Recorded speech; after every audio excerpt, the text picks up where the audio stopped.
Chapter नहीं, फॉर्मूले एकदम टिप्स पे होने चाहिए, कोई डेरिवेशन नहीं, कुछ नहीं, फॉर्मूला, सीधा फॉर्मूला।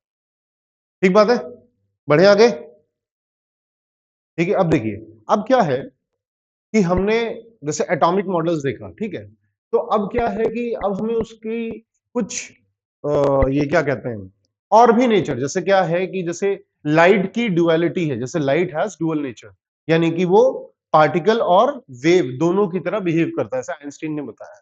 वैसे इलेक्ट्रॉन भी क्या करता है, वो भी पार्टिकल और वेव दोनों नेचर होते हैं। हाँ, आगे चल के हमें पता चलेगा कि उसमें वेव नेचर ज्यादा होता है। ठीक है, जैसे हमारे अंदर भी क्या है, हमारे अंदर मैटर और वेव, हमारे में भी डुअलिटी है, हमारे में भी वेव नेचर है, लेकिन जो वेव नेचर है वो बहुत ही इनसिग्निफिकेंट है, वो हम आगे चल के देखेंगे कि वो हम कैसे कह सकते हैं। तो अभी तक हम जो पढ़ रहे थे, तो अब हम क्या करने वाले हैं, अब हम थोड़ा सा वेव नेचर की बात करेंगे। ठीक है, तो हमारे लिए जो वेव है, तो अभी तक हमने क्या किया, जो क्रोनोलॉजी चल रही थी उसमें क्या था कि पहले हमने डिस्कवरी ऑफ फंडामेंटल पार्टिकल्स देखा। ठीक है, तो हमने ये देखा कि एटम में होता क्या क्या है। ठीक है, तो एटम बना होता है प्रोटॉन, इलेक्ट्रॉन, न्यूट्रॉन का। ठीक है, फिर हमारे पास समस्या आई कि यार ठीक है, हमने मान लिया कि एटम प्रोटॉन, इलेक्ट्रॉन, न्यूट्रॉन का बना होता है, लेकिन अब वो होते कैसे हैं। ठीक है, कि प्रोटॉन कहां होगा, इलेक्ट्रॉन कहां होगा, न्यूट्रॉन कहां होगा, तो इसके लिए हम अलग अलग मॉडल्स पढ़ रहे थे। तो हमने जे थॉमसन मॉडल पढ़ा और हमने रदरफोर्ड पढ़ा। जे थॉमसन ऐसे टाइम पास था, रदरफोर्ड बहुत इंपॉर्टेंट था। ठीक है, तो रदरफोर्ड ने हमें क्या बताया, न्यूक्लियस के बारे में बताया कि पूरा जो एटम का जो मास है वो न्यूक्लियस में कंसंट्रेटेड है। हमने बात भी की है कि जो एटॉमिक मास की हम जब बात करते हैं तो हम प्रोटॉन प्लस न्यूट्रॉन लेते हैं, इलेक्ट्रॉन को नहीं मानते, क्योंकि इलेक्ट्रॉन क्या है, नेग्लिजिबल है ना, 10⁻⁻31 उसका मास आता है, तो वो क्या होता है, वो नेग्लिजिबल हो जाता है। बोले ठीक बात है। तो अब ये देखते देखते अब हमें क्या करना पड़ेगा, अब उसके वेव नेचर को समझना है हमें, तो हमें समझना पड़ेगा इलेक्ट्रोमैग्नेटिक वेव्स को। ठीक है, तो अब हम पढ़ने जा रहे हैं इलेक्ट्रोमैग्नेटिक वेव्स। ठीक है, तो टॉपिक डालिए ईएम वेव्स। ठीक है, इलेक्ट्रोमैग्नेटिक वेव्स। कितना लीटर पानी आता है बेटा इसमें, है 2 लीटर। आप कहीं और बाहर पानी नहीं पीती, 2 लीटर में इतने में हो जाता है पूरा दिन का, खत्म हो जाता है ये। चलिए,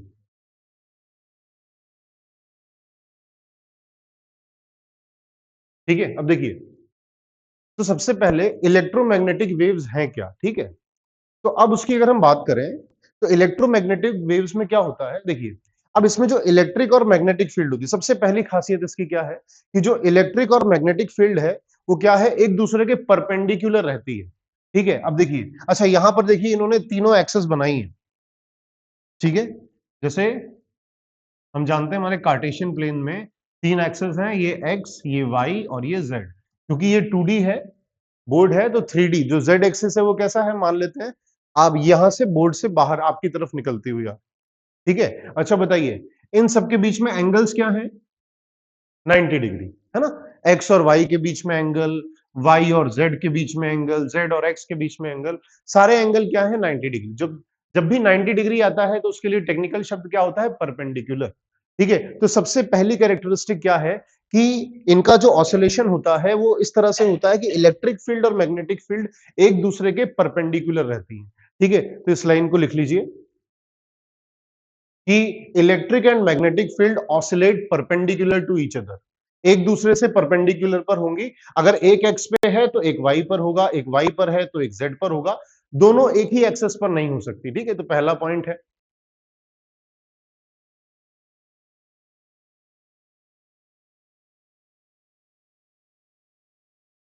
ठीक है, अच्छा दूसरा पॉइंट देखिए, ये भी इंटरेस्टिंग पॉइंट है कि both oscillate perpendicular to the direction of propagation of wave.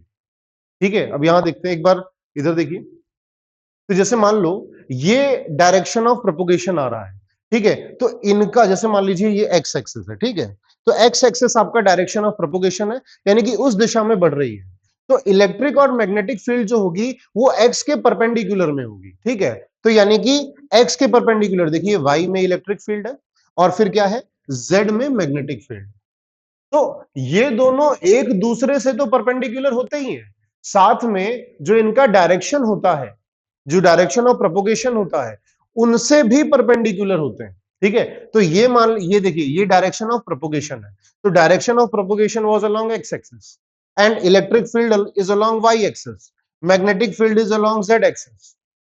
ठीक है, तो डायरेक्शन ऑफ प्रोपोगेशन से जिस दिशा में आगे की तरफ बढ़ रही है उससे भी इलेक्ट्रिक और मैग्नेटिक फील्ड परपेंडिकुलर में होगा, यानी कि इलेक्ट्रिक एंड मैग्नेटिक फील्ड आपस में परपेंडिकुलर में है और डायरेक्शन ऑफ प्रोपोगेशन से भी परपेंडिकुलर में होगा, जो ये दूसरा लाइन कहना चाह रहा है।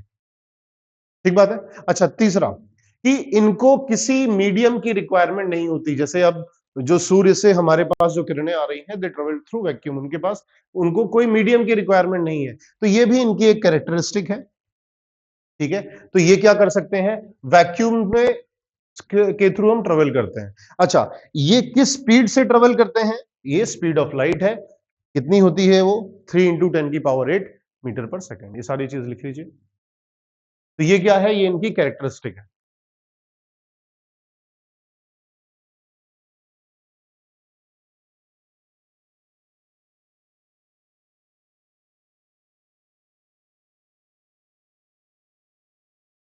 आगे आगे आ जाओ बेटा, नहीं चलेगा क्या, आगे आ जाओ। ठीक है, इलेक्ट्रोमैग्नेटिक वेव्स टॉपिक चल रहा है। ठीक है, और ये उसकी प्रॉपर्टीज है, आप सभी को लिखना है। ठीक है, सबको याद होनी चाहिए, सारे पॉइंट्स इंपॉर्टेंट है।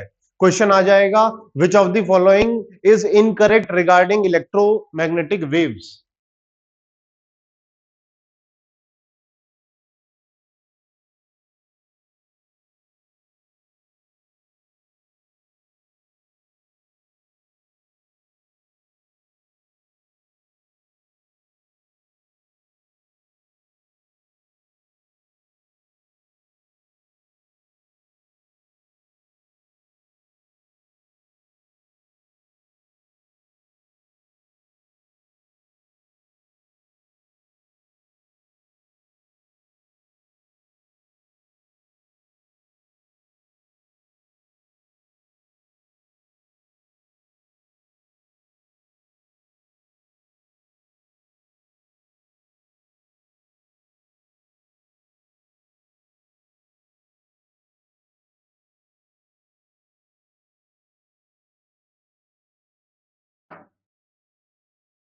ठीक बात है, तो क्या मुद्दे की बात है, इलेक्ट्रिक और मैग्नेटिक फील्ड आपस में परपेंडिकुलर और डायरेक्शन ऑफ प्रोपोगेशन से भी परपेंडिकुलर।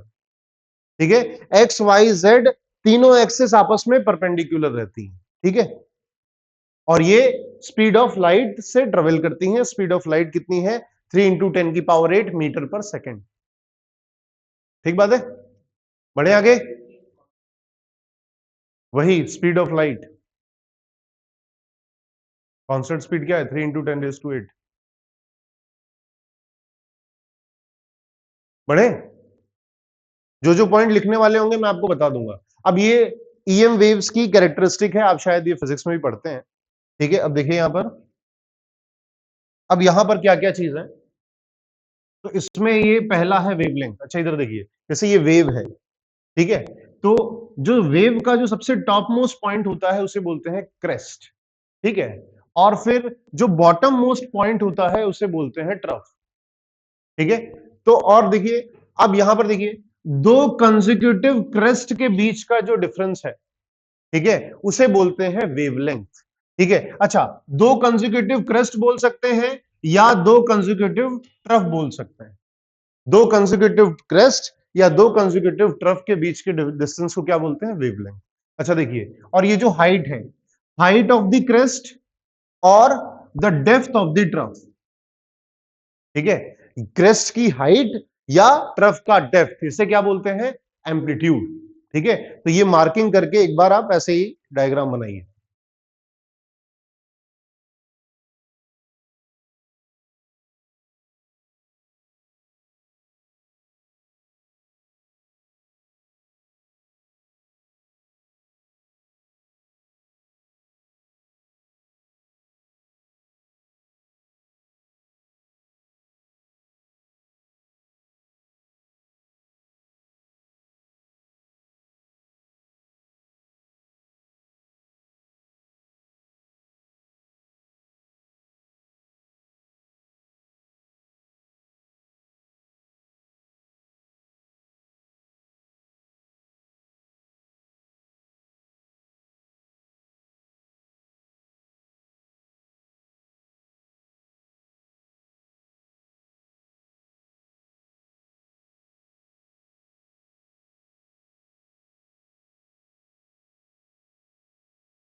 ठीक है, कुछ जितना मैं बोलूं उतना ही लिखना, पूरा मत लिखने लगना। खाली आपको डायग्राम बनाना है, लेबल करना है बस, क्या एम्पलीट्यूड होता है, क्या वेवलेंथ है। ठीक है, उसके बाद हम डेफिनेशन लिखेंगे बाद में।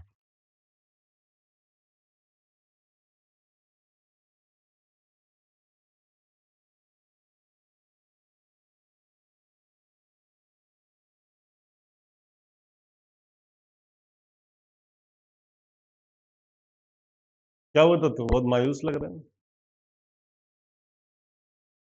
आप लोगों में से। वो स्कूल बस से कौन वापस आता है? आप? वैन से? तुम? फरहान? कैसे वापस आता है? तुम तो डायरेक्ट। आप कैसे जाती? पेरेंट्स? लिख लिया आपने? तो अब क्या करना पड़ेगा, अब हमें एक एक चीज की डेफिनेशन लिखनी पड़ेगी, है ना, क्योंकि जिस चीज को हम समझेंगे नहीं हम बता नहीं पाएंगे। तो पहला लिख लीजिए, वेवलेंथ। ठीक है, तो वेवलेंथ क्या है, जैसे मैंने बोला, distance between two consecutive crest और ट्रफ।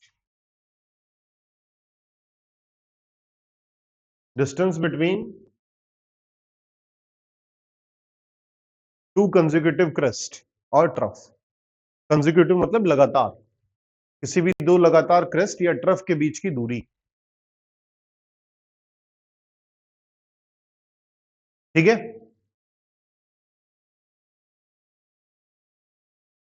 फ्रीक्वेंसी, अच्छा देखिए डिनोशन भी देखिए।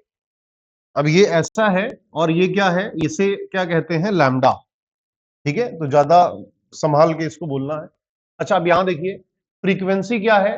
अब फ्रीक्वेंसी लिखी है न्यू, है ना, इसको क्या बोलते हैं, बोलते हैं इसको न्यू। अब ये किताबों में ऐसा लिखा रहता है तो वी से कंफ्यूजन होता है, ठीक है, तो मैं इसको इस तरह से लिख देता हूं। ठीक है, पर वैसे जो एक्चुअल में जो रहता है वो ऐसे कुछ यहां पे गाढ़ा बना देते हैं।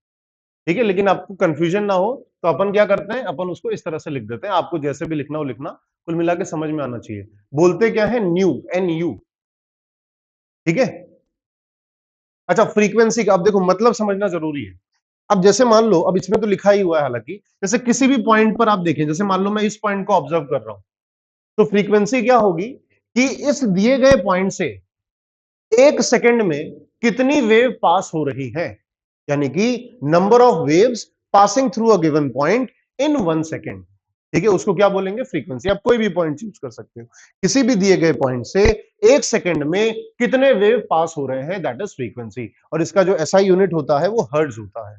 ठीक है, तो पर सेकंड तो होता ही है, और जो हर्ट्ज साइंटिस्ट के नाम पर भी इनको बुलाते हैं। इसको भी लिखिए।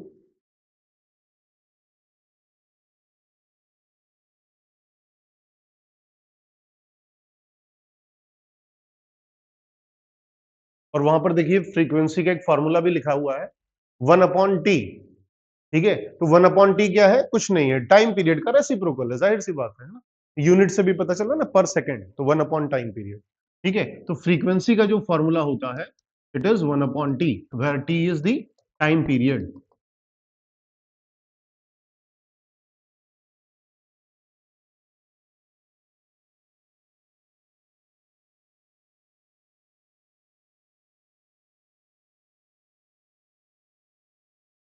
ठीक बात है।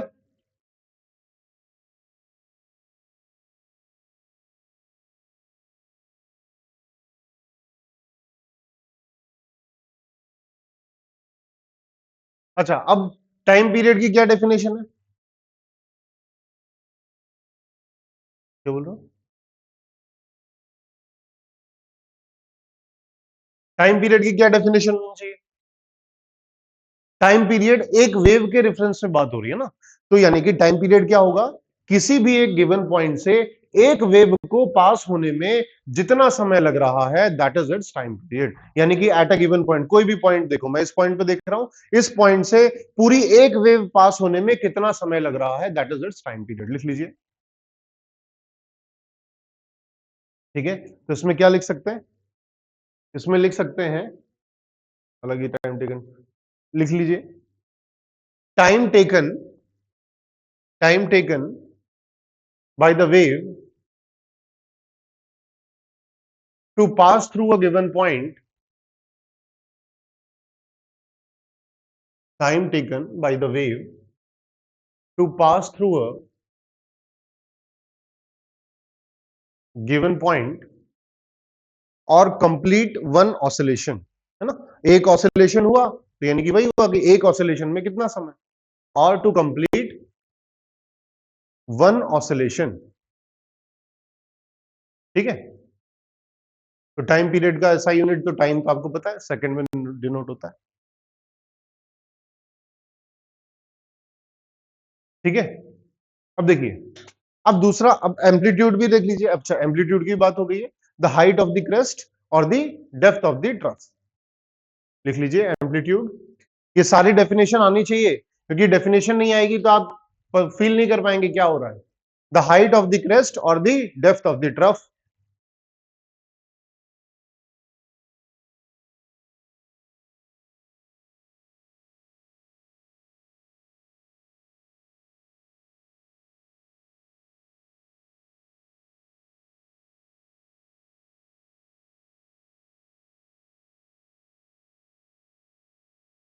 ठीक है।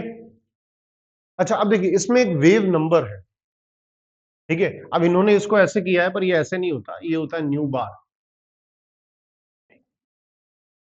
ठीक है। इसको कैसे डिनोट करते हैं, इसको करते हैं न्यू, मतलब फ्रीक्वेंसी लिखते हैं, उसके ऊपर बार लगाते हैं, न्यू बार, ठीक है। अच्छा, वेव नंबर, तो वेव नंबर नाम से ही पता चल रहा है नंबर ऑफ वेव्स, लेकिन नंबर ऑफ वेव्स किसमें, इन यूनिट लेंथ। जैसे इन्होंने लिखा है, जैसे एसआई यूनिट है इनकी पर मीटर, तो पर मीटर क्यों है, क्योंकि भाई लेंथ की यूनिट क्या होती है, मीटर। किसी भी यूनिट लेंथ में कितनी वेव्स आ रही हैं, तो जरूरी नहीं है कि आप पर मीटर ही बताइए, आप पर सेंटीमीटर ही बता सकते हो, डिपेंड करता है क्वेश्चन। तो क्या फॉर्मूला, क्या डेफिनेशन बनेगा, number of waves in unit length,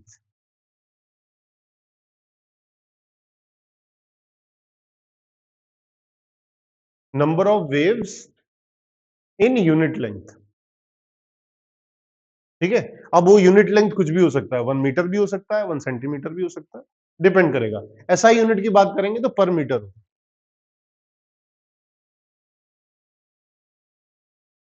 बोलिए ठीक बात है। अच्छा, अब इसका क्या है, इसका देखिए एक फॉर्मूला आता है कि जैसे, अब फॉर्मूला क्या है, वेव नंबर का फॉर्मूला मुझे चाहिए, ठीक है। तो वेव नंबर क्या है कि number of waves in unit length, ठीक है। तो अच्छा, मैं क्या बोलूंगा कि अगर लैम्डा मीटर होता, मान लेते हैं मीटर में देख रहे हैं, तो अगर लैम्डा मीटर होता, लैम्डा क्या है, वेवलेंथ है, तो वेवलेंथ है यानी कि एक वेव की लेंथ हुई। तो अगर लैम्डा मीटर होता तो बताइए कितनी वेव्स होती, एक वेव होती, क्योंकि वेवलेंथ इज लैम्डा, ठीक है। तो अगर लैम्डा मीटर मिलकर एक वेव बनाएंगी, तो यूनिट लेंथ मान लो कितना होगा, 1 मीटर, है ना। तो लैम्डा मीटर मिलकर अगर एक वेव बनाएगा, तो 1 मीटर मिलकर कितने वेव बनाएगा, वही यूनिटरी मेथड। तो बताइए वेव नंबर का फॉर्मूला क्या आया, क्रॉस मल्टीप्लाई करेंगे 1/λ, ठीक है, इंपॉर्टेंट है, 11 12 हर जगह यूज होगा। तो ये कोई एक्सपेरिमेंट से आया नहीं, ये यूनिटरी मेथड है कि लैम्डा मीटर मिलकर अगर एक वेव बना रहा है, तो डेफिनेशन क्या कहती है, यूनिट लेंथ में कितने वेव होंगे, है ना। तो 1 मीटर में कितना होगा, तो उससे फॉर्मूला आता है nu bar is equals to 1/λ। तो इसीलिए आप देखें कि इसका यूनिट क्या होगा, अब ये अगर जैसे मीटर लिख रहे हो तो 1/मीटर, तो मीटर इनवर्स, है ना। अगर ये सेंटीमीटर में लिखोगे तो सेंटीमीटर इनवर्स। लैम्डा की यूनिट क्या है, लैम्डा डिस्टेंस है ना, तो डिस्टेंस किसमें होता है, बोलो, डिस्टेंस की यूनिट क्या होती है, मीटर होती है ना। बढ़े आगे,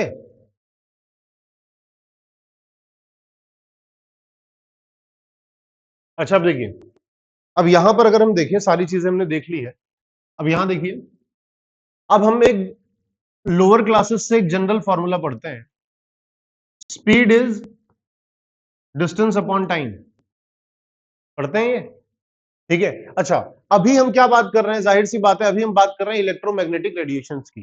तो इलेक्ट्रोमैग्नेटिक रेडिएशंस की स्पीड क्या होती है, स्पीड ऑफ लाइट।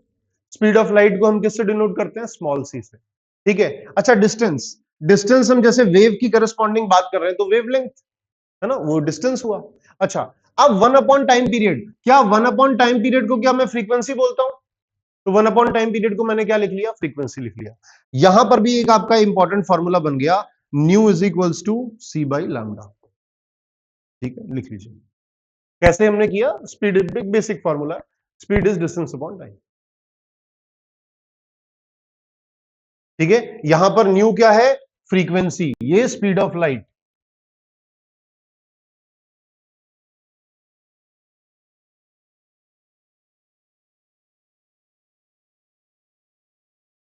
सी है स्पीड ऑफ लाइट, है ना, 3 × 10⁸ मीटर पर सेकेंड।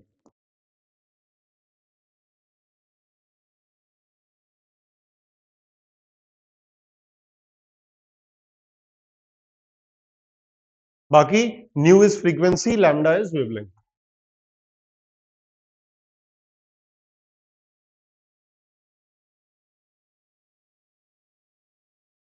ठीक है, तो अब क्या है, ये हमने पढ़ लिया, इससे भी छोटे छोटे सवाल आते हैं, पर मेनली क्या है, हमें थियरी पढ़नी है, प्लैंक्स क्वांटम थियरी। ठीक है, तो उसके लिए हम इसको यूज कर रहे हैं। प्लैंक्स क्वांटम थियरी क्या है? वो पार्टिकल नेचर की बात करता है। ठीक है, तो वो क्या कह रहा है इसमें देखते हैं। तो टॉपिक लिखिए, प्लैंक्स क्वांटम थियरी। अब थियरी ये क्या कहती है? अब देखिए इसमें, ये कहती है कि किसी भी लाइट सोर्स से जो लाइट एमिट हो रही है, जैसे यहां से लाइट आ रही है, तो वो कंटिन्यूअस नहीं है, वो डिस्क्रीट है।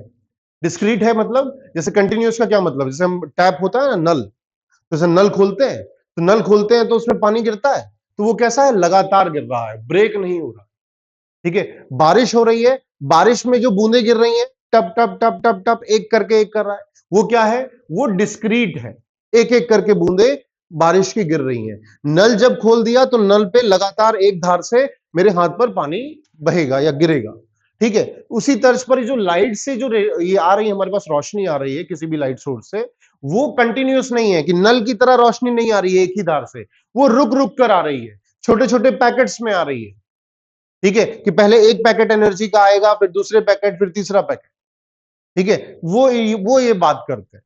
ठीक है, और ये क्या कहते हैं कि जो एनर्जी आ रही है वो डायरेक्टली प्रोपोर्शनल होगी frequency of the light source के, है ना। तो इसमें लिखिए, एक दो लाइन लिखिए।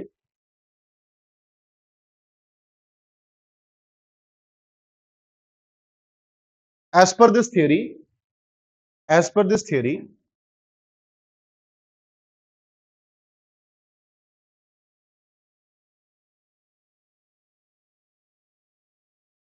As per this theory, any emitted light, any emitted light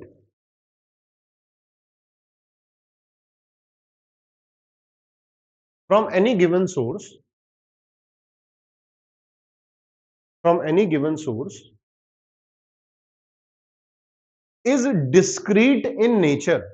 discrete के बगल में नॉन कंटिन्यूअस लिख लेना, is discrete in nature, discrete के बगल में नॉन कंटिन्यूअस लिख लेना, is discrete in nature।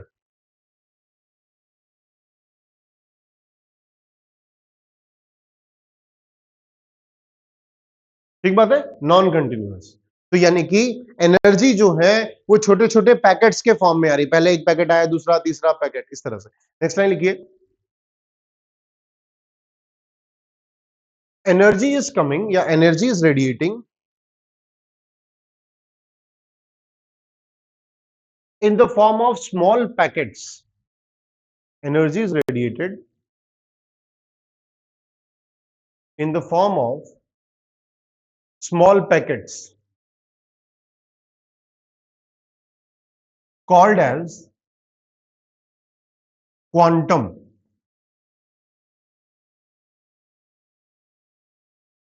Called as quantum, and in context to light, and in context to light, it is called as photon.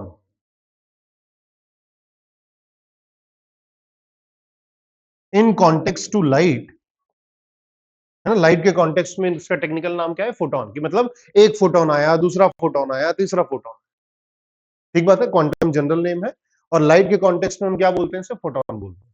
ठीक है, तो क्या बात हो रही है कि जो एनर्जी आ रही है उसमें से जैसे कह सकते हैं फोटॉन्स आ रहे हैं, छोटे छोटे पैकेट्स हमारे लिए क्या हुए, फोटोन हुए। एक फोटोन आएगा, दूसरा फोटोन आएगा, तीसरा फोटोन आएगा, जैसे टिप टिप बारिश जैसे बरसती है, उस तरह से ये चीजें हमारे हाथ पर या हमारी बॉडी पर ये चीजें रिफ्लेक्ट करेंगी। ठीक बात है। अब ये तो क्या था, ये तो थियोरेटिकल बात थी।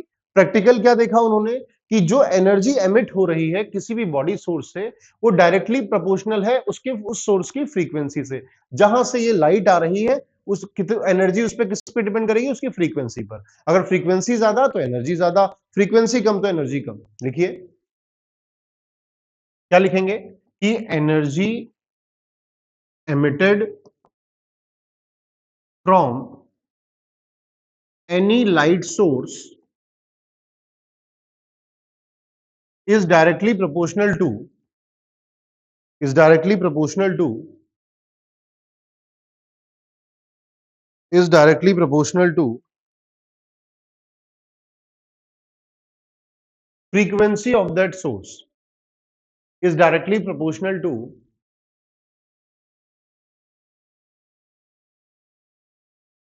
frequency of that source। ठीक है, जिसकी फ्रीक्वेंसी ज्यादा उसमें ज्यादा लाइट मिलेगी, जिसकी फ्रीक्वेंसी कम उसमें कम लाइट मिलेगी। ठीक बात है। अच्छा आप देखिए, जैसे यहां पर मैंने लिखा है कि E is directly proportional to nu, तो डायरेक्टली प्रोपोर्शनल आ गया, यानी कई बार हम डेटा लेंगे तो यानी कि यहां पर हमें कांस्टेंट दिखेगा। जाहिर सी बात है कि भाई जो एक्सपेरिमेंट कर रहा होगा वो अपना नाम चिपकाएगा, तो उस कांस्टेंट को क्या बोलते हैं, एच। ठीक है, एच की बात क्या है, एच क्या है, एच है आपका प्लैंक्स कांस्टेंट। ठीक है, और इसकी वैल्यू क्या होती है, 6.62 इंटू 10⁻⁻34। यूनिट क्या होगी, अगर मुझे एच की यूनिट बतानी है, एसआई यूनिट बतानी है, तो क्या होगी एच की यूनिट, एसआई यूनिट क्या होगी, जूल। देखिए, आपको बार बार बताया गया है कि यूनिट लिखना कोई बड़ी बात नहीं है, आप कैसे भी लिख सकते हैं, आप चाहे तो यहां से भी लिख लें। देखिए, एनर्जी की ऐसा है भाई, यूनिट कैसे निकालते हैं, आपके फॉर्मूले में जैसे आप न्यूमेरिकल वैल्यू रखते हैं उसी के तर्ज पर आपको क्या रखना है, यूनिट रखना है। एनर्जी की ऐसा यूनिट बताइए, जूल। एच की यूनिट निकाल रहे हैं, नहीं पता।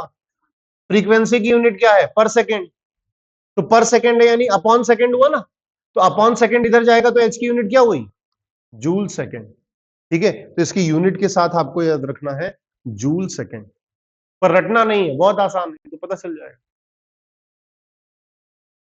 क्योंकि क्या होगा, रटोगे तो कंफ्यूज रहोगे, अरे वो जूल सेकेंड था कि जूल पर सेकेंड था, है ना, रटना नहीं है। फॉर्मूले में जिस तरह से आप न्यूमेरिकल वैल्यू रखते हैं, ठीक उसी तरह से आप यूनिट रख लीजिए।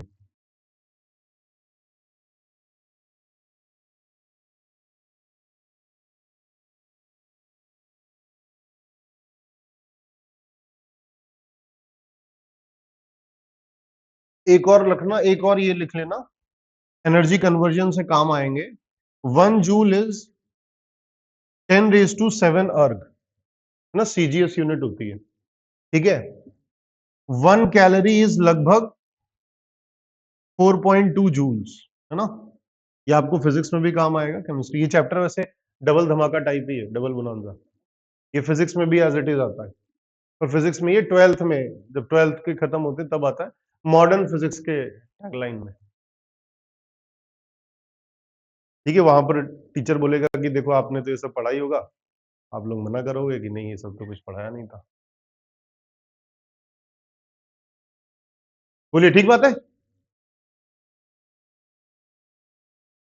तो प्लैंक्स क्वांटम थियरी बहुत ही सिंपल सी है, कि energy radiated is directly proportional to the frequency from where it is coming.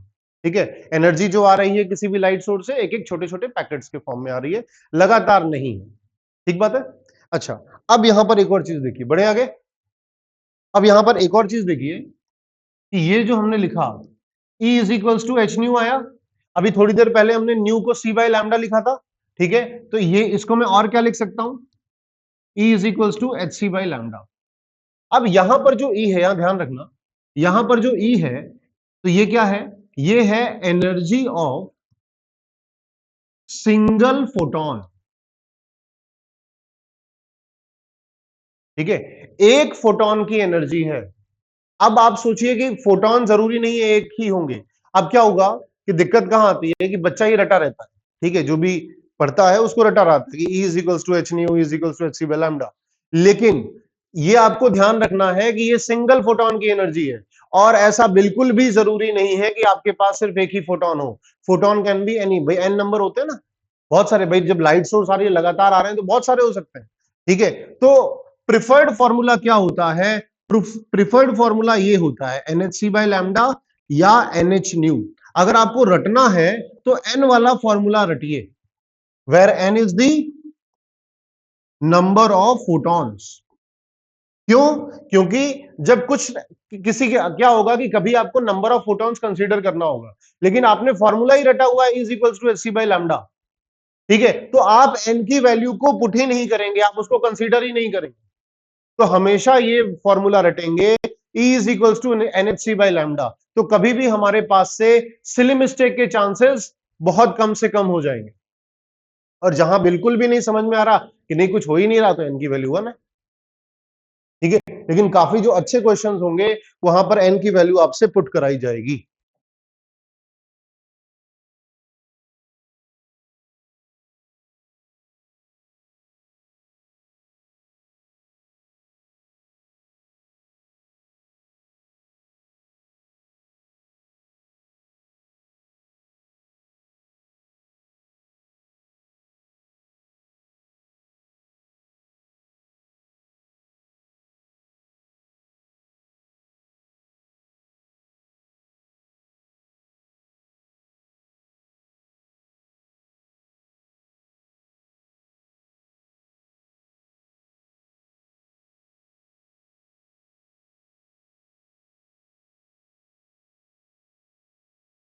बोलिए।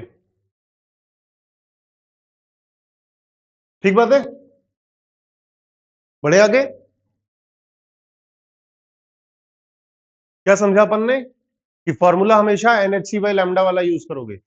ज्यादातर जनता 50-60-70% जनता क्या करती है, उसको फॉर्मूला तो रटा रहता है पर is equals to h c by lambda, वो इग्नोर कर देता है। तो उसमें क्या होगा कि 10 में से 2 सवाल आपके गलत हो जाएंगे अगर आप एन को इग्नोर कर दें, क्योंकि अगर एन आपके दिमाग में नहीं है तो आप उसके बारे में सोचोगे नहीं ना। तो 4 ऑप्शन में से जरूर एक ऑप्शन ऐसा होगा जो सिर्फ एचसी बाय लैम्डा से आंसर आ रहा हो, एनएचसी बाय लैम्डा वाला सिर्फ एक ऑप्शन होगा। ठीक है, तो एक क्वेश्चन लिखिए चलिए। अच्छा, उससे पहले क्या है, अब इसमें क्या होगा कि आपको बार बार एच और सी का मल्टीप्लीकेशन करना पड़ेगा। भाई कैलकुलेट करोगे एच और सी आएंगे। अच्छा, एच और सी क्या है, ये दोनों कांस्टेंट है। तो जैसे ही आप इतना बड़ा नंबर देखोगे आप तुरंत क्वेश्चन छोड़ दोगे कि नहीं ये तो करूंगा ही नहीं। ठीक है, तो आपको क्या करना है, कभी भी इसको क्लब करके याद रखना है। 6.62 इंटू 3 ये लगभग आता है 19.86। ठीक है, तो कभी भी आप इसको पूरा ना लिखें, आप इसको सीधा लिखें 20 इंटू 10 की पावर -24 प्लस 8 which comes out to be. बोलिए, ठीक बात है। अरे जिंदा हो मर गए हो बता तो दिया करो। हाँ ना कुछ भी, हाँ ना बोलते रहोगे, एंगेजिंग रहेगा, आपके लिए ही अच्छा है वो, वरना कहां अंदर मरे हुए हो पता नहीं चलेगा। ठीक है, ये छोटी छोटी ट्रिक्स और टिप्स हमें काफी काम में आएंगी, क्योंकि क्या होगा, बाकी जो नॉर्मल बच्चा है वो कैलकुलेशन में फंसा रहेगा, यहां हम उसको बीट कर सकते हैं। अभी धीरे धीरे आपको और ऐसे पता चलेंगे। अभी हम लिख रहे हैं तो लगातार लिख लीजिए, आगे मैं इसको बताऊंगा कैसे यूज करना है। एचसी का और एक शॉर्टर वर्जन है 12400 ईवी एंगस्ट्रॉम, एक और होता है 1240 ईवी नैनोमीटर, है ना। अभी लिख लीजिए इसको, इसका यूजेस हम बाद में डिस्कस करेंगे, अभी तो हमें इसको यूज करना है। ठीक है, तो कहीं भी एच और सी का डायरेक्ट मल्टीप्लीकेशन आएगा तो आप बिल्कुल भी इसको मल्टीप्लाई करके सॉल्व नहीं करेंगे, डायरेक्टली उसकी वैल्यू लिख देंगे 20 इंटू 10 की पावर -26। एग्जैक्ट वैल्यू भी 19.86 होता है, तो कोई दिक्कत वाली कोई बात नहीं। हाँ, न्यूमेरिकल टाइप वाले जो जेई एस्पिरेंट्स हैं उनके लिए एक दिक्कत आ सकती है कि अगर न्यूमेरिकल वैल्यू टाइप है तो वो आपके रेंज से बाहर जा सकता है। तो न्यूमेरिकल वैल्यू टाइप में थोड़ा सा रिस्क हो जाएगा, क्योंकि जो हालांकि अब क्योंकि आपकी एग्जाम क्या होती है, सीबीटी होती है, तो उसमें up to 2 decimal places answer होते हैं, तो रेंज से बाहर चला जाएगा। तो रेयरेस्ट ऑफ रेयर में, पर हाँ एक पॉसिबिलिटी है कि अगर आप इसको लें तो हो सकता है आपका ऑप्शन बाहर चला जाए उससे। तो हार्ड लक गाइस, यही है। ठीक है, तो आप एनबीटी करें तो फिर उसमें देखना पड़ेगा, फिर उसमें दिक्कत हो सकती है, क्योंकि ये नंबर क्या होगा, जैसे यहां पर तो 19.86 ही है, मतलब 0.14 का ही दिक्कत है, लेकिन आप बार बार उसको मल्टीप्लाई करेंगे ना तो 0.14 बड़ा होता जाएगा, तो डिफरेंस बड़ा होता है। तो न्यूमेरिकल वैल्यू टाइप वाले सवाल में आपको exact up to 2 decimal places से करना पड़ेगा। ठीक बात है, बढ़े आगे। देख लिया, इसका इसका क्या यूज है हम आगे डिस्कस करेंगे। एक क्वेश्चन लिखिए,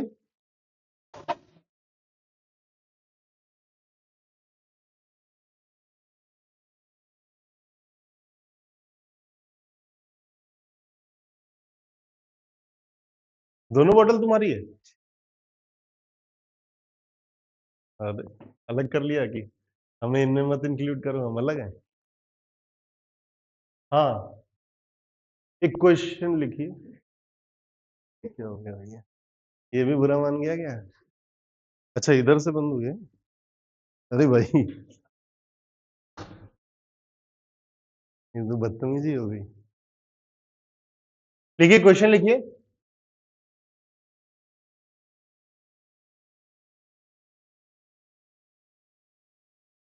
find number of photons, find number of photons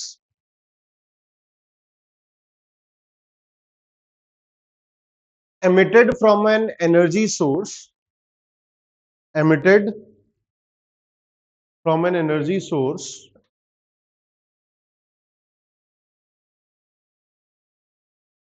emitted from an energy source having wavelength, having wavelength 200 angstrom, having wavelength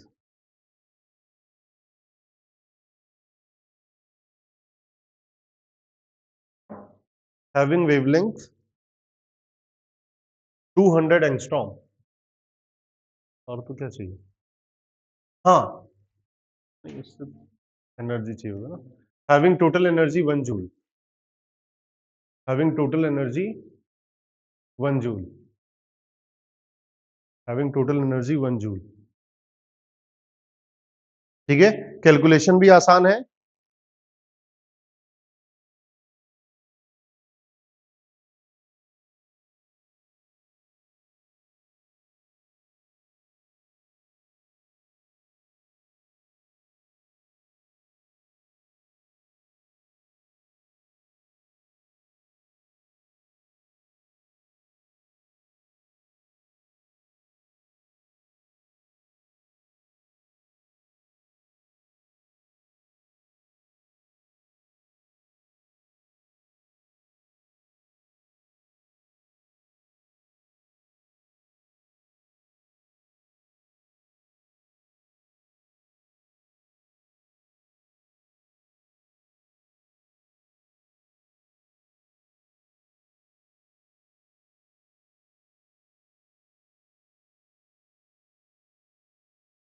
एक मिनट, क्लास में आना है। हाँ बताइए।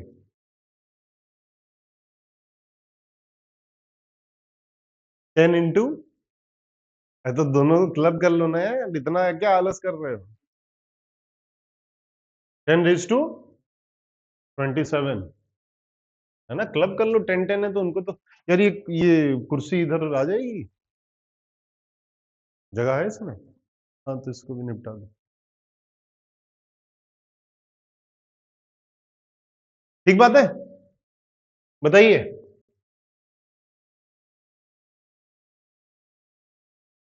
कितना आंसर आ रहा है? फॉर्मूले में वैल्यू ही तो रखनी है।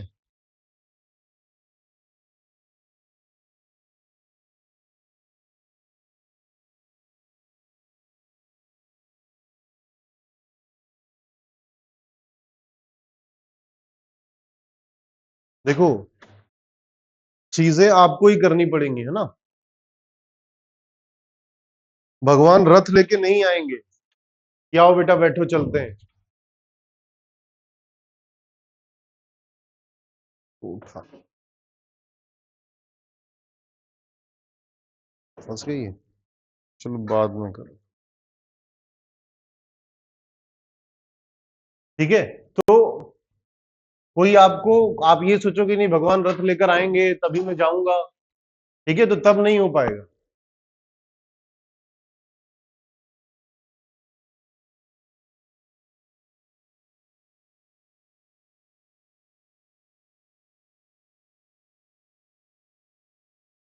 क्या आंसर आ रहा है? 10 रेज टू, इसको टेढ़ा करके नहीं आ सकता?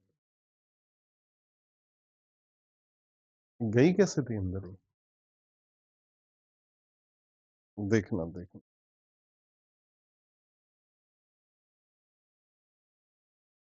बताइए क्या दिक्कत आ गई? फॉर्मूले में वैल्यू नहीं पुट कर पाए। E is equals to n h c by lambda. E कितना दिया है 1 जूल, N की वैल्यू पूछी है, एच सी इज 20 इंटू 10⁻²6। अच्छा लैम्डा इधर फंस गए होगे तो पूछ लो ना कितना दिया हुआ है। 200 angstrom, 1 angstrom is,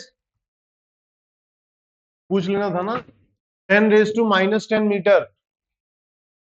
1 nanometre is 10⁻⁻9 metre. 1 picometre is 10⁻⁻12 metre. 1 femtometre is, वहां तक नहीं जाते हैं, नहीं तो बोलोगे ये ऐसे करोगे तो हम नहीं खेलेंगे। क्या हुआ? किसका आंसर? देख लो आंसर क्या है बस। ठीक है, तो ये क्या है, ये इतने इतने आपको यूज होंगे, ये आपको पता होना चाहिए। ठीक है, ये फेम्टो तक नहीं जाएगा, इतना आपको याद होना चाहिए। हाँ, पर आपके लिए एक और दिक्कत आ गई है। 10⁻⁻10 मीटर हम पढ़ के जा रहे हैं, तो जरूरी नहीं है कि आपको मीटर में ही पूछे, आपको वो सेंटीमीटर में भी कन्वर्ट करना आना चाहिए। हाँ इधर देखिए, एनएचसी बाई लैम्डा, लैम्डा कितना 200 एंगस्ट्रॉम था, तो 200 इंटू, क्योंकि हमें एसआई में करना पड़ेगा ना, 10⁻⁻10 मीटर। ठीक है, तो एकदम टाइम पास टाइप सवाल हो गया ये तो। 20 कितना जाएगा 10 टाइम्स।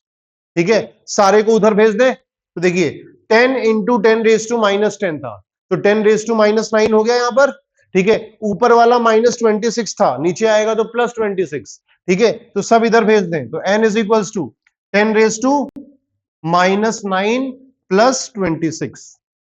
26 माइनस 9 इज 17, है ना?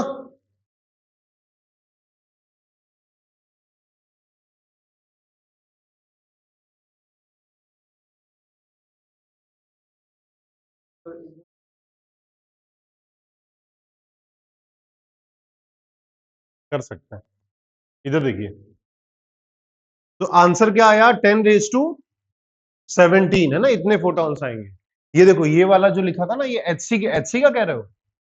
हाँ, 12,400 electron volt angstrom. Electron volt का कन्वर्जन अभी हमें नहीं पता ना, अभी बताया नहीं ना मैंने, पता है आपको? हाँ, तो अभी बताऊंगा, बता दो। 1 इलेक्ट्रॉन वोल्ट इज 1.6 इंटू 10⁻⁻19। उसको लिखोगे तब ये चीज होती है। ठीक है, बात करेंगे, चिंता मत। बोलिए, ठीक बात है, बढ़े आगे। तो ऐसे छोटे छोटे सवाल कर लेंगे, कर लोगे ना? चलो करो, कुछ अच्छा सवाल करें फिर। क्या मतलब, क्या चाहते हो बताओ? मन मतलब, अगर आप करना ही नहीं चाहते तो फालतू में लोड लेने का मैं भी क्यों लोड लूं? नहीं करना चाहते तो आगे बढ़े, बोलो, करने क्वेश्चन।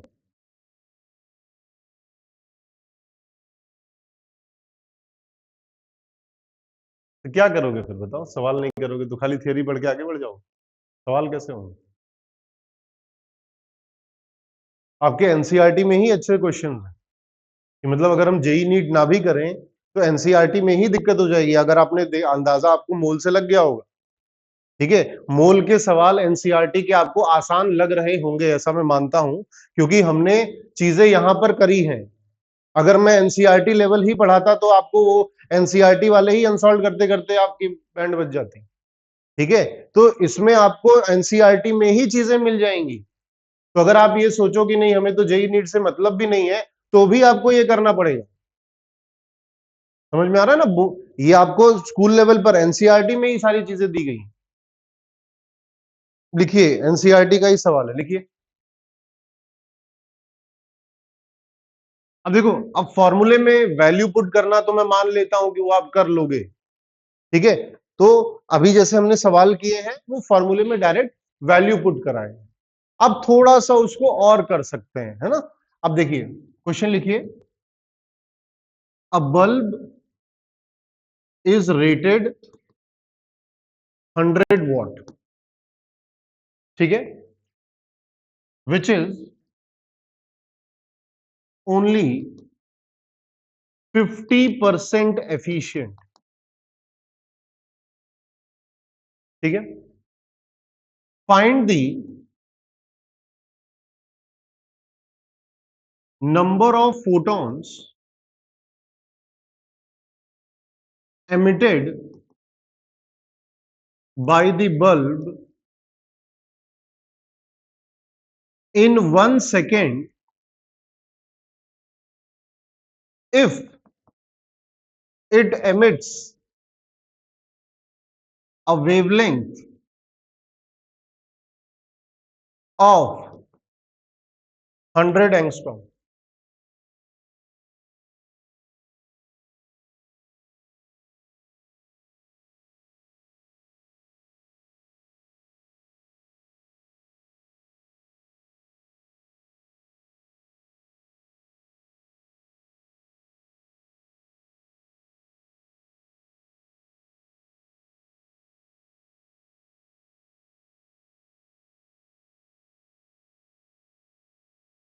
इसके लिए देखिए, इसमें कुछ प्री रिक्विजिट है।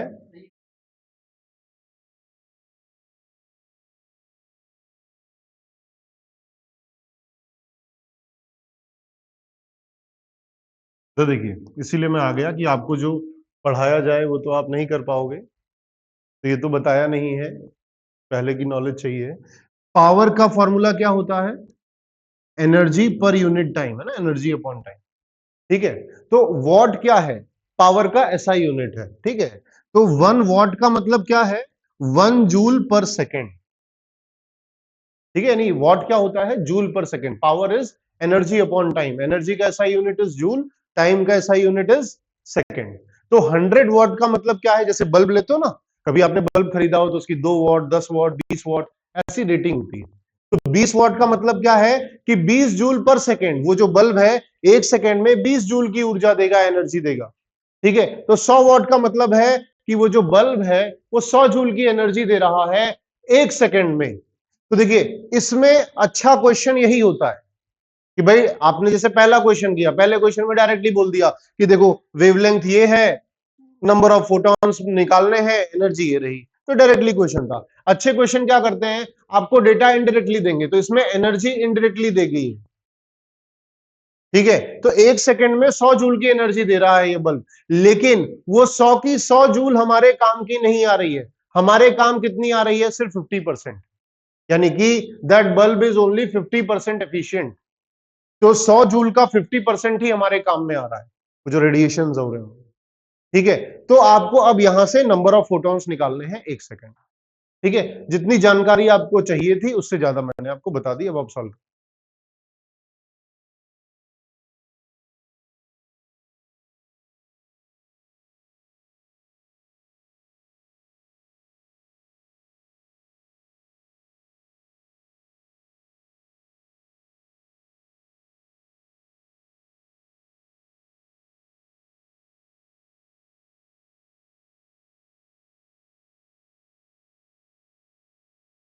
इनकी वजह से सुनना पड़ता है।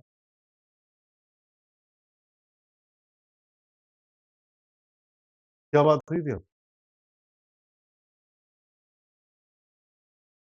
आप इससे चलाने लगी हैं?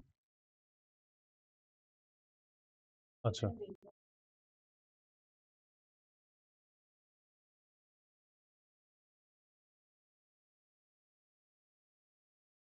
बात है।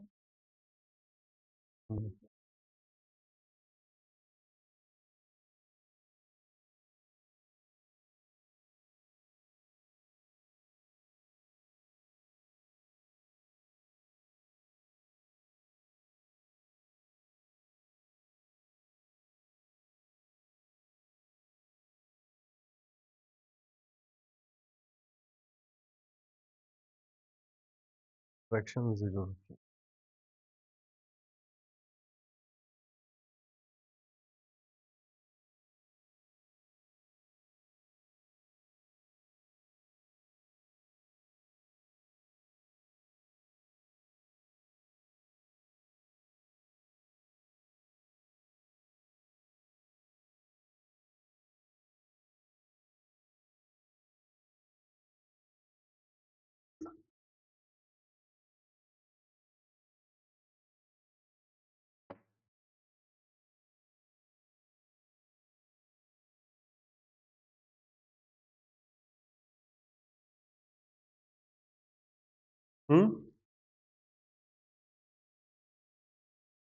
Number of photons in 1 second. Energy कितनी ली आपने?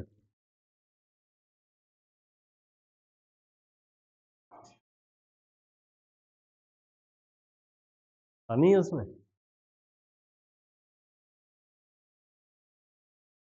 मुंबई क्या करने गए थे तुम? फंक्शन था। अच्छा तुम बता रहे थे रिलीजियस फंक्शन था।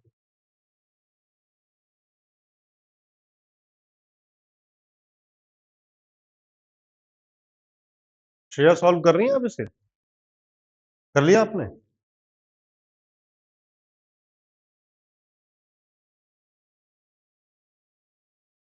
कितना आंसर आ रहा है? वही 2.5 इंटू 10⁻²8। ठीक है, ये वाला भी आपका पहले आ गया था।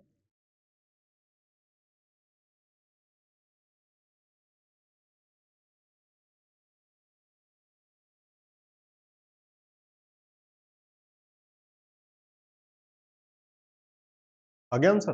ठीक है, अब देखो, ठीक है, यही चीज है।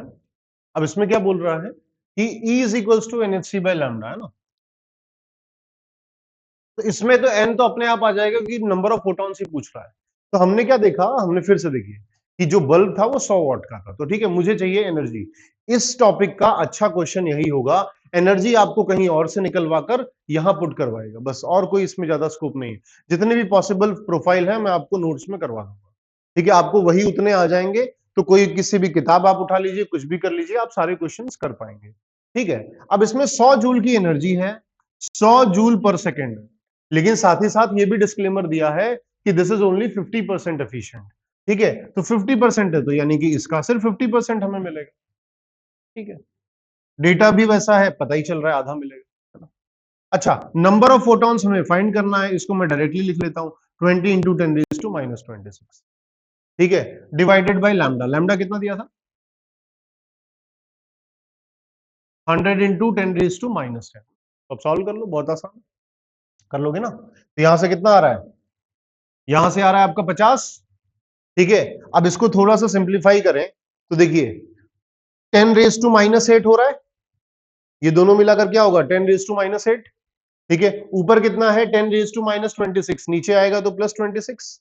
ठीक है, तो -8 +26 कितना होगा? -8 +26 इधर जाएगा ना, एज इट इज। ठीक है, और क्या बचा आपका? 20। बोलिए, तो ये क्या हो गया? 2.5 इंटू 10⁻18। 18,826 होता ना? बोलो, तो यानी कि 1 सेकेंड में कितने फोटोन आएंगे? 2.5 इंटू 10⁻18। अच्छा, कल को यह भी बोल सकता है कि calculate number of photons in 10 seconds, तो इसके 10 गुना होंगे, है ना? अब वो चाहे आप, अब जैसे मान लो कि 1 सेकेंड बोला ही नहीं होता, अगर डायरेक्ट ही 10 सेकेंड का पूछा होता, तो मैं एनर्जी भी 10 सेकंड की लेता ना। अभी मैंने क्या किया है, 100 जूल पर सेकंड लिया हुआ है, यानी कि एक सेकंड में 100 जूल की एनर्जी ली गई है। अगर मुझे 10 सेकंड का बोलता तो मैं 100 इंटू 10 करता, फिर उसका 50% करता। लेकिन हाँ, अब मैंने सॉल्व कर लिया तो अब मैं डायरेक्टली नहीं करूंगा, अब मैं उतना नहीं करूंगा, मैं डायरेक्टली करूंगा कि अच्छा एक सेकंड में इतने फोटॉन्स आ रहे हैं, तो 10 सेकंड में बताओ कितना होगा, 10 इंटू 10, 2.5 इंटू 10⁻18 इंटू 10। ठीक है, लेकिन अगर मान लो ये वाला पार्ट मैंने सॉल्व ही नहीं किया होता, डायरेक्टली यही पूछा होता कि 10 सेकंड में कितना होगा, तो मुझे शुरू से ही चेंज करना पड़ता है ना। ई को मुझे 10 लेकर मतलब 100 इंटू 10 करना पड़ता।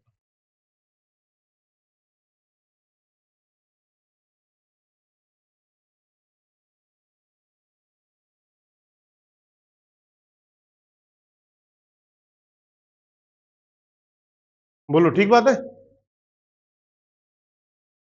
बढ़े आगे।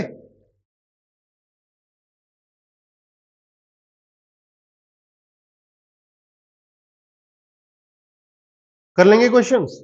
अब देखिए, अब एक और प्रोफाइल आता है इसमें। अब एक और प्रोफाइल के लिए क्या है कि आपको उसके लिए भी थोड़ा सा प्री रिक्विजिट यानी कि पहले की जानकारी आपको चाहिए। अच्छा, अब क्या होता है, अब आगे आप पढ़ेंगे, एक चैप्टर आएगा आपका थर्मोकेमिस्ट्री, उसमें एक चीज पढ़ेंगे, उसमें दो चीजें होती हैं एक्चुअल में। एक होता है बॉन्ड डिसोसिएशन एंथैल्पी और एक होता है बॉन्ड एनर्जी। इन दोनों में क्या ऊपर ऊपर से लगता है एक है, पर इन दोनों में डिफरेंस होता है। तो बॉन्ड एनर्जी की बात हम करते हैं, ठीक है। तो बॉन्ड एनर्जी जब किसी की बताई जाती है ना, तो वो एवरेज बताई जाती है। जैसे मान लीजिए CH4 है, ठीक है, CH4 में 4 CH बॉन्ड है, तो हमें ऐसा लगता है कि अच्छा, तो हर CH बॉन्ड में एक ही जितनी एनर्जी, मुझे यहां पर 4 CH बॉन्ड तोड़ने हैं। तो जब आप कभी देखेंगे, जैसे मान लो यहां पर लिखा रहेगा एग्जांपल के तौर पे कि bond energy of CH is 100 kilo joule per mole, तो हमें ऐसा लग रहा है कि हर एक CH बॉन्ड को तोड़ने में 100 किलो जूल की एनर्जी लग रही है। लेकिन एक्सपेरिमेंटली ऐसा नहीं है। हर ये क्या होता है, ये एक एवरेज डेटा है, यानी कि इसको तोड़ने में अलग एनर्जी लग रही है, इसको अलग, इसको अलग, इसको अलग, ठीक है, कुछ भी कर लो, टी लिख लिया, ठीक है। तो बॉन्ड एनर्जी क्या होता है, वो एवरेज होता है, x y plus z plus p divide by 4। तो ये जो वैल्यू है ना, ये एवरेज वैल्यू होती है। तो आप कभी ऐसा मत सोचिएगा कि सेम टाइप के बॉन्ड हैं तो तोड़ने में सेम एनर्जी लगेगी, क्योंकि एक बॉन्ड टूटते ही डायनेमिक्स बदल जाते हैं, ठीक है। फिर दूसरा बॉन्ड जरूरी नहीं है उतने में ही टूटे, उससे कम उससे ज्यादा में टूट सकता है, ठीक है। तो आपको अभी के लिए क्या समझने की जरूरत है कि bond energy is an average value, ठीक है। Average energy requires to break 1 mole of bond, इसकी यूनिट क्या होती है, हमेशा पर मोल लिखते हैं। बॉन्ड एनर्जी की डेफिनेशन लिखिए।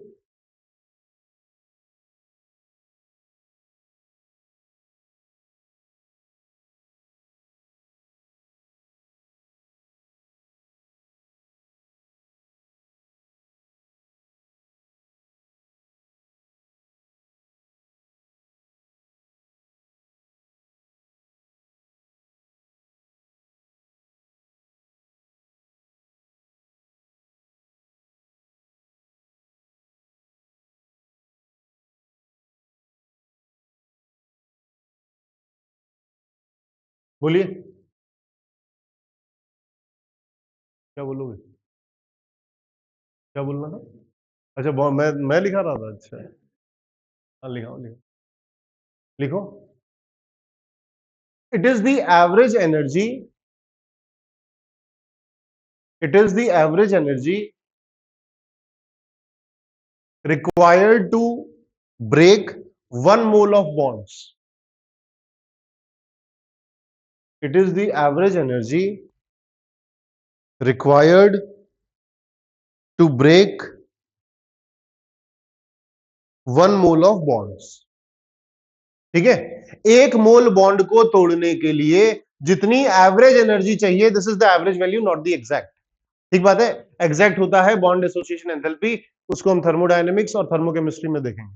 बोलिए ठीक बात है। अच्छा, तो बॉन्ड एनर्जी हमने समझ लिया क्योंकि क्वेश्चन में आता है। अच्छा, दूसरा दूसरा क्या है कि जैसे एक फोटोन आ रहा है ना, हमने जैसे बोला कि जो energy is coming in small packets, एक एक पैकेट में आ रहा है, एक पैकेट इज फोटोन, ठीक है। अब जैसे मान लीजिए Cl2 की बात करते हैं, तो Cl2 का एक मॉलिक्यूल आपस में क्या होगा, single bond Cl, single bond Cl।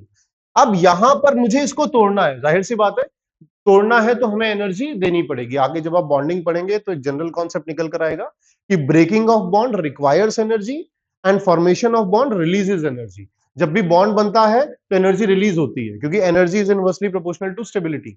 जब आपकी एनर्जी निकलती है तो हम स्टेबल होते हैं ना, थक हार के बैठ जाते हैं, ठीक है। और जब हमें बॉन्ड को तोड़ना होता है वी रिक्वायर एनर्जी, यानी कि हमें देना पड़ता है। बात की बात है। अब देखिए अब क्या होगा, अब ये फोटोन आकर, फोटोन के पास क्या है, energy is equal to h c by lambda is equal to h nu. हर फोटोन के पास अपनी कुछ एनर्जी है। अब तो फोटोन आकर आकर इस पर गिरेगा और ये बॉन्ड टूटेगा, प्रोवाइडेड कि फोटोन के पास इसकी बॉन्ड एनर्जी से ज्यादा एनर्जी होनी चाहिए, जाहिर सी बात है, तभी टूटेगा। अब देखिए अब यहां पर क्या आपको समझना है कि एक फोटोन से एक बॉन्ड टूटेगा, ठीक है। एक फोटोन दो बॉन्ड भी नहीं तोड़ पाएंगे, एक मोल बॉन्ड्स तो दूर की बात है। एक मोल बॉन्ड समझते हैं ना आप क्या होता है, 6 × 10⁻23 बॉन्ड्स, ठीक है। तो एक फोटोन विल ब्रेक एक बॉन्ड, नोट लगा के लिखिए इसको, 1 फोटोन विल ब्रेक 1 बॉन्ड।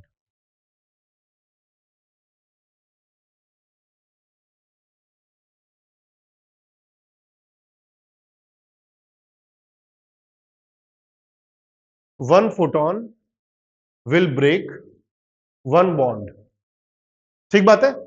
अब मैंने आपको जितनी प्री रिक्वेस्टेड चीजें थी मैंने सब बता दी, ठीक है। तो क्वेश्चन लिखेंगे और आप लोग हर बार की तरह एक्टिंग करना। क्वेश्चन लिखिए, क्योंकि ये सारे फेमस प्रोफाइल है, आप कहीं भी देखेंगे मॉड्यूल से लेके सारी चीजें आपको दिखेंगी।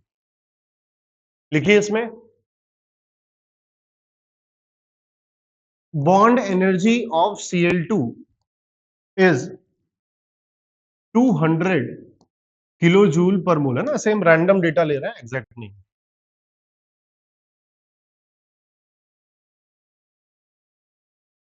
कैलकुलेट वेवलेंथ इन एंगस्ट्रॉम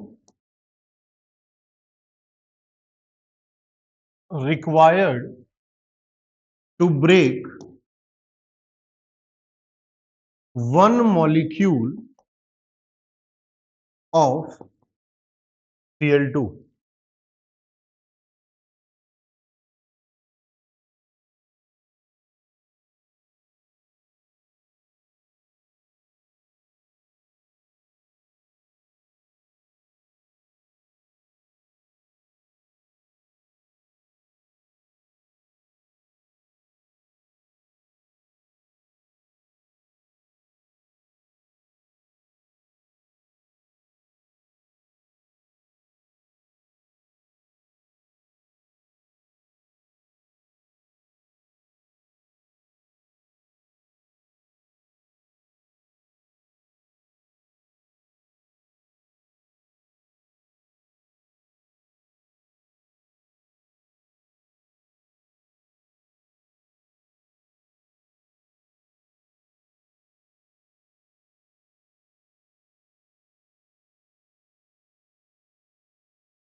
सारा कैच इसमें यूनिट में है कि 200 किलो जूल जो एनर्जी दी गई है वो एक मोल बॉन्ड को तोड़ने के लिए है।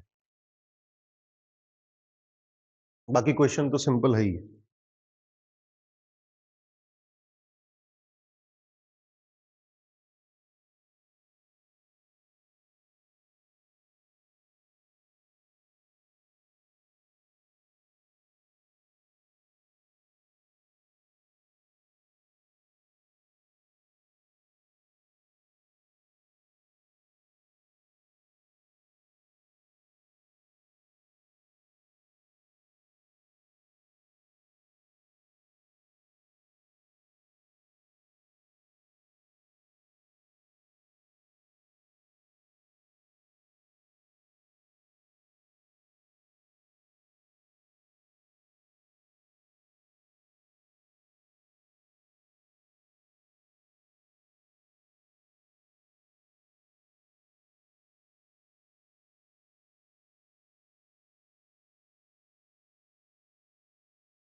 है एंगस्ट्रॉम। ठीक, पता नहीं है ना मुझे सही है गलत।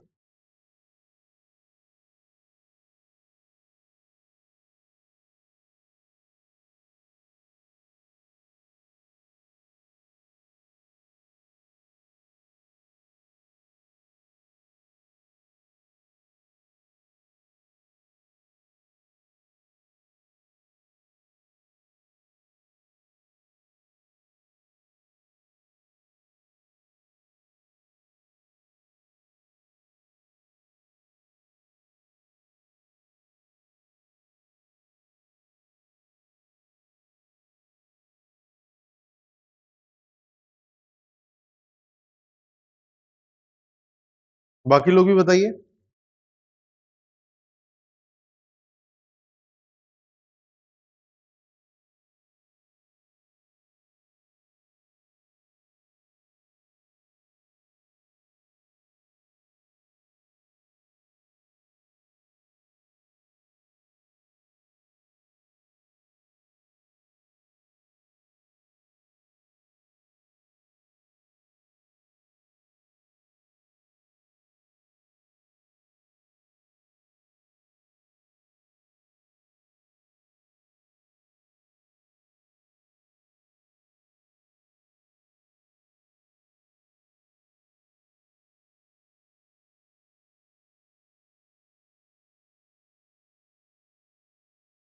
रुद्र बताओ।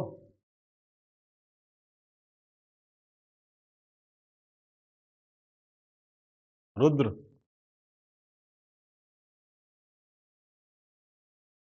है, क्या बोल रहे हो? एक दो बार और देख लो। मैथ्स इतना बड़ा है, नंबर इतने सारे हैं, कुछ और हो जाए तो। देखो ट्राई करना है, ट्राई किया सोनिया आपने? कितना आंसर आ रहा है? एंगस्ट्रॉम। ठीक है।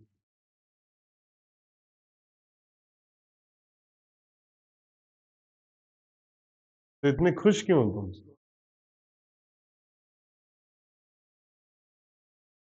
इसमें तो डेटा भी आसान है।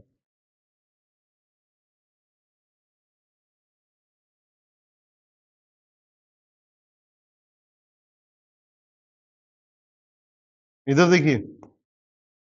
हाँ दर्शक बताओ। इधर देखिए। E is equals to NH3 by lambda लिखा। अब समझिए। अब आपके पास दो तरीके हैं। पहला एक तरीका आप बताते हैं। एनर्जी क्या है?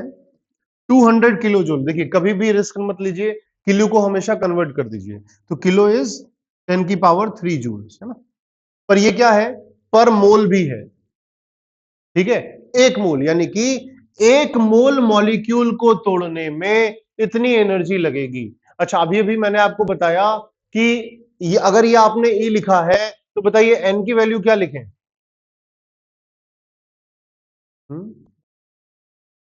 1। कैसे?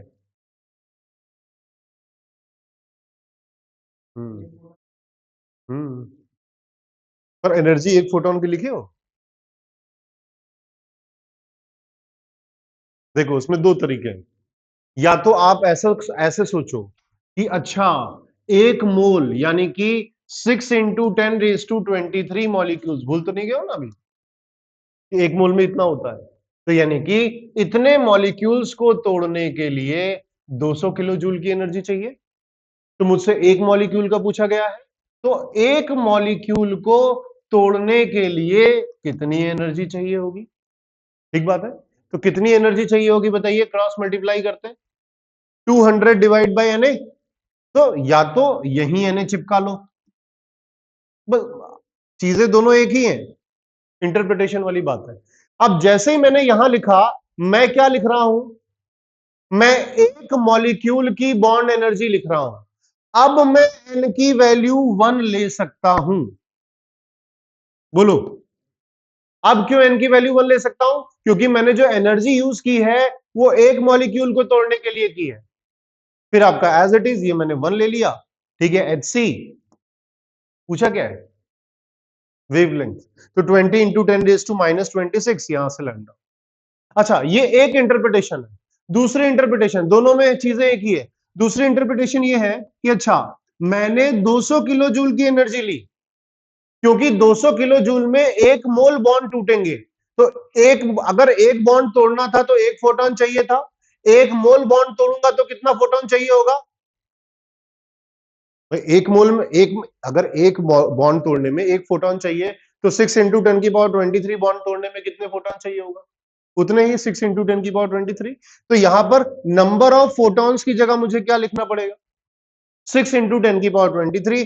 बाकी चीजें एज इट इज। लेकिन आप थोड़ी ब्रॉडर पिक्चर देखें तो क्या दोनों चीज एक ही है? भाई यही इधर ले जाओ तो मल्टीप्लीकेशन आ जाएगा। तो दोनों से आंसर सेम आएगा, दोनों एक ही चीज है, बस इंटरप्रिटेशन का फर्क है।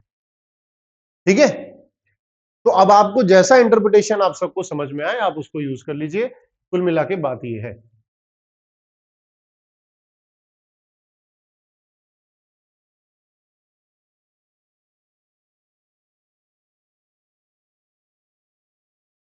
ठीक है,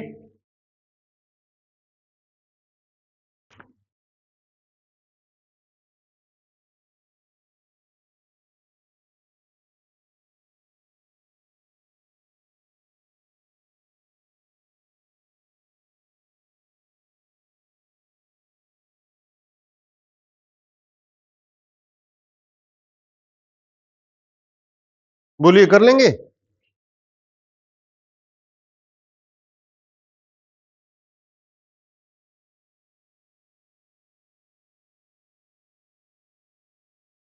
कितना आंसर आ रहा है? ये तो आसान है। मैं देखिए, ये तो सीधा यहां से 10 टाइम चला जाएगा। ठीक है, तो आपको लैम्डा बताना है। लैम्डा बताइए कितना हो जाएगा?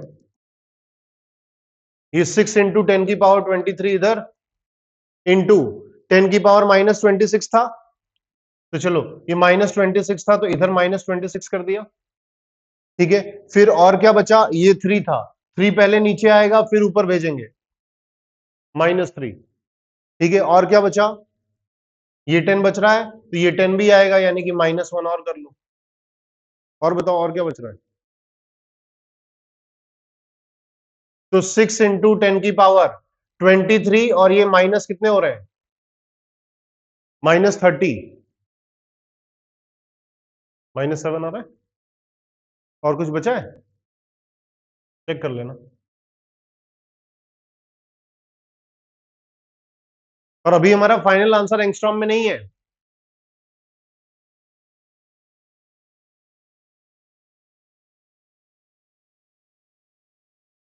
ठीक है, देखिए,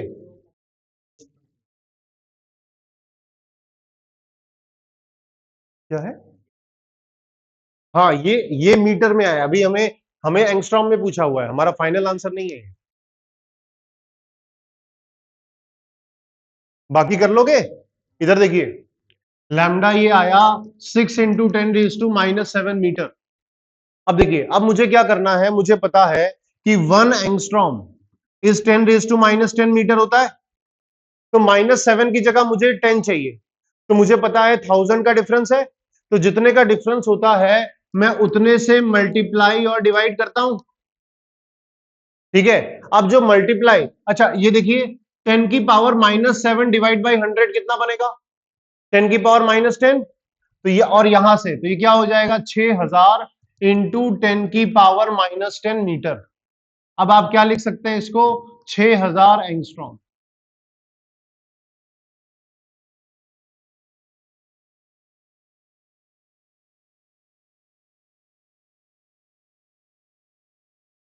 तो जो भी कर लो, एक ही बात।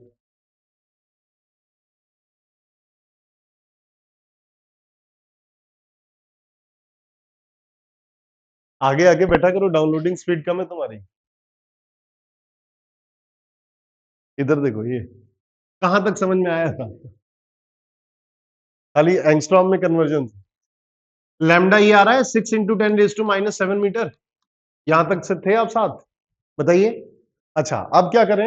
अब मुझे पता है 1 एंगस्ट्रॉम क्या होता है? 10⁻⁻10 मीटर।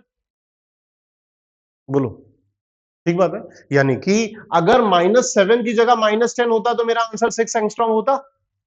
तो यानी कि 10⁻³ का डिफरेंस आ रहा है। तो जितने का डिफरेंस आता है मैं उससे मल्टीप्लाई और डिवाइड कर देता हूं। बोलो, ठीक बात है।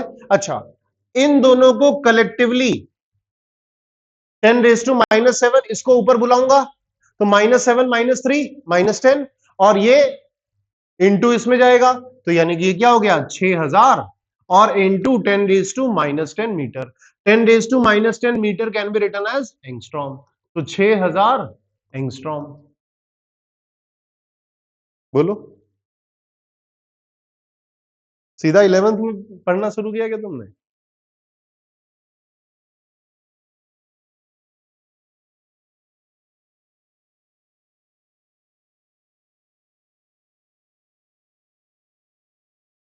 बोलिए।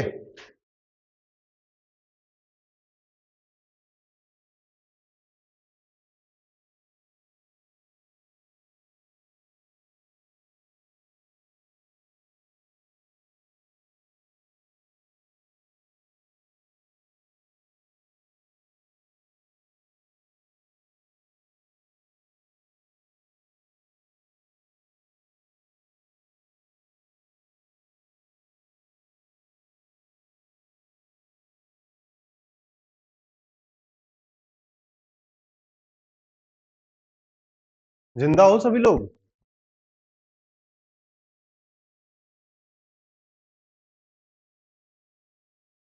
बताइए। एक आसान क्वेश्चन कर लो, चलो।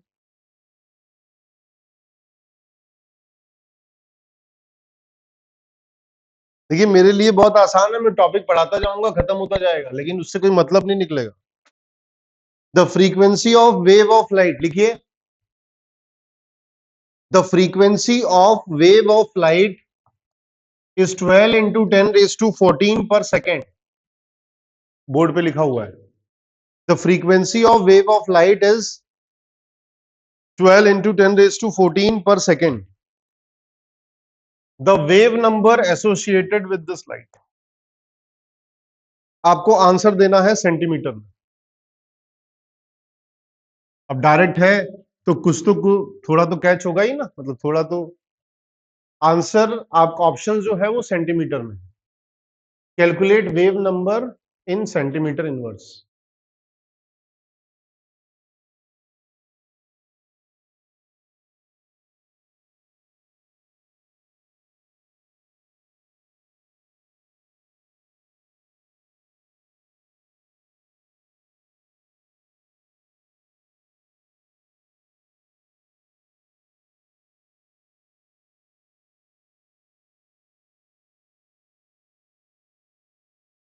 ठीक है, तो फॉर्मूला बेस्ड सवाल है, इसको तो कर लेना चाहिए आपको।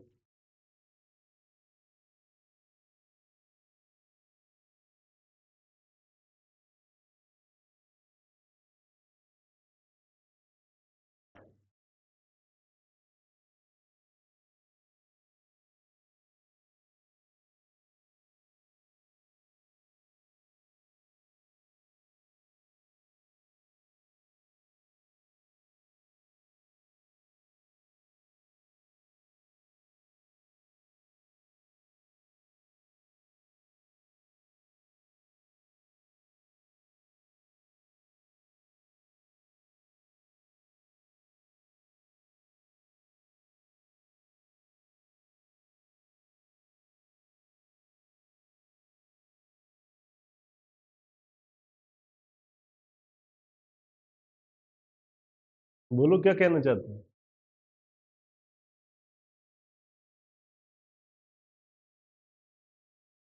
फ्रीक्वेंसी दी है, वेव नंबर पूछा है।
रोशन रोशन ही है ना?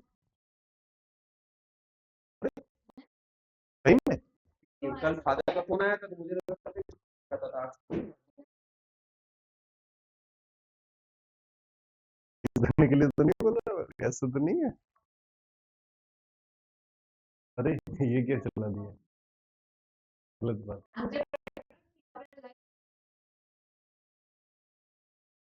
नंदन सर्कल आएगा ना, हंस हंस के पढ़ाते हैं। नेक्स्ट टाइम पहले बायो चला था। नहीं सर क्या थोड़ा हंसते हंसते पढ़ाते हैं तो सही। नहीं नहीं सर्कल लगाओ, सर बढ़िया हंसते हुए पढ़ाते हैं। तो मंडे से आएगा वो। तो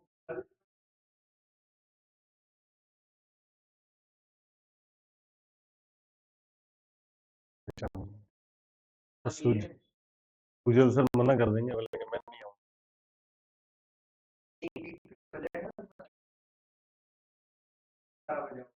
तो त्रिशा से पूछ ले अगर आती है तो।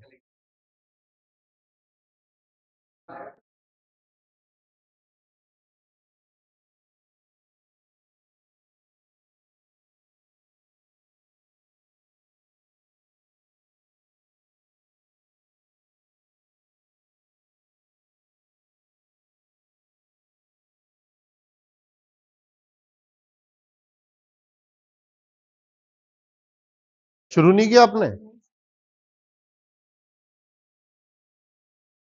क्या किया? नहीं गलत तो है, वो तो हर बार होता है, लेकिन किया क्या है आपने? कुछ तो ट्राई किया होगा ना, दिखाइए। Nu is equals to lambda by c है।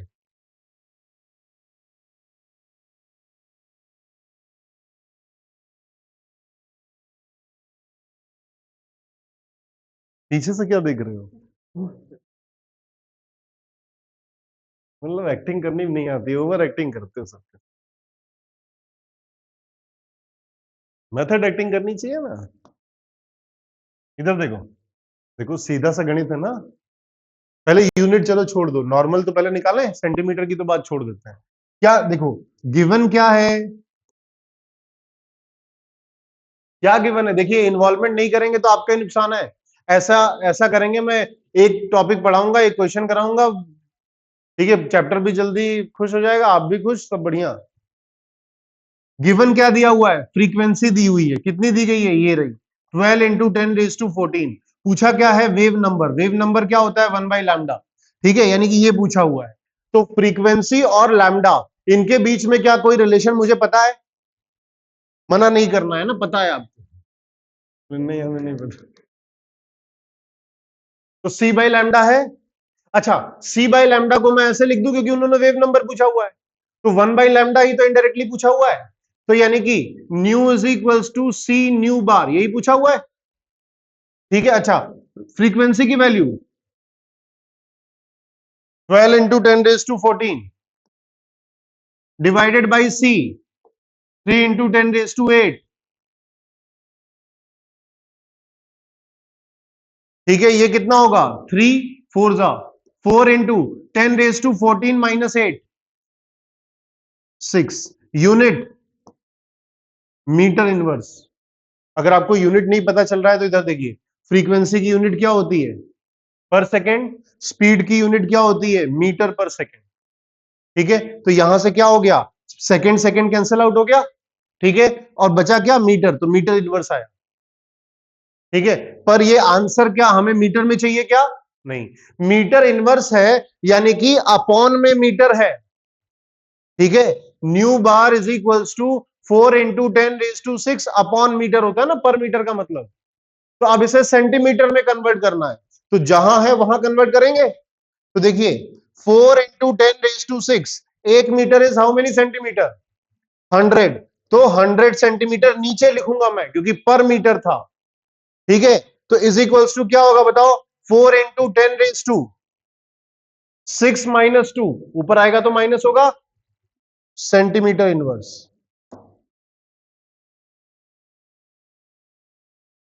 ठीक है, यहां पर सेंटीमीटर इनवर्स लिख दो।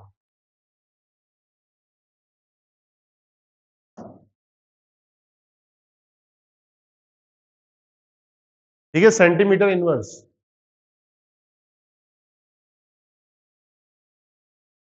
कितने लोग का आंसर मैच हुआ?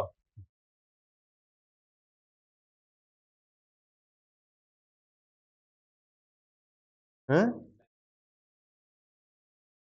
तो बेटा ये वो बैज ऑफ ऑनर वाली तो बात नहीं है ना, -1 हो चुका है ना इसमें। क्या बोल रहा हूं?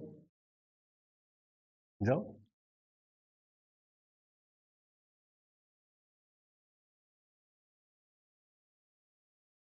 ठीक है, तो सारी प्रोफाइल आपके किताब में करवाने की एक नाकाम कोशिश की गई है। ठीक है, आपको क्या करना है, घर पर जाकर वापस से करना है। जब तक ये अभी मैंने किए हैं, जब तक आप नहीं करेंगे, मैं यहां पर 1000 क्वेश्चन सॉल्व करा दूंगा। हालांकि तब तक आप लोग शायद आपकी जान ना बच पाए अगर 1000 क्वेश्चन कराऊं। अगर मैं 1000 क्वेश्चन करा दूं यहां पर, तो 1001वां क्वेश्चन मैं आपको दूंगा तो वो भी आपसे नहीं होगा, क्योंकि मेरे सॉल्व करने से आपका फायदा नहीं होता है ना। जैसे करवा चौथ का व्रत होता है ना, कि औरत व्रत रखती है, पति की उम्र लंबी होती है। तो यहां ऐसा ऐसा कॉन्सेप्ट नहीं है कि मैं सॉल्व करूं आपको आ जाए, ऐसा नहीं होगा, आपको ही सॉल्व करना पड़ेगा। ठीक बात है, तो घर पर जाकर किताब बंद कर कर ये चीजें सॉल्व करनी पड़ेगी। ठीक है, और अगर आप सोचे कि नहीं हमारा तो ये है, टेस्ट है, वो है, तो वो तो चलता रहेगा, और टेस्ट तो आपका पिछले सिलेबस का है, इस सिलेबस का तो है नहीं। ठीक है, आप अपने दिमाग को जितना रेस्ट में रखेंगे उतना वो रेस्ट में चला जाएगा, आप उस दिमाग को जितनी उसकी कैपेसिटी बढ़ाएंगे वो उतना बढ़ता चला जाएगा। ठीक है, तो ये सारी चीजें तो हमें करनी पड़ेगी। ठीक बात है, तो ज्यादा ज्ञान देने से कोई फायदा है नहीं, आप लोग करना हो तो वही है जो करोगे।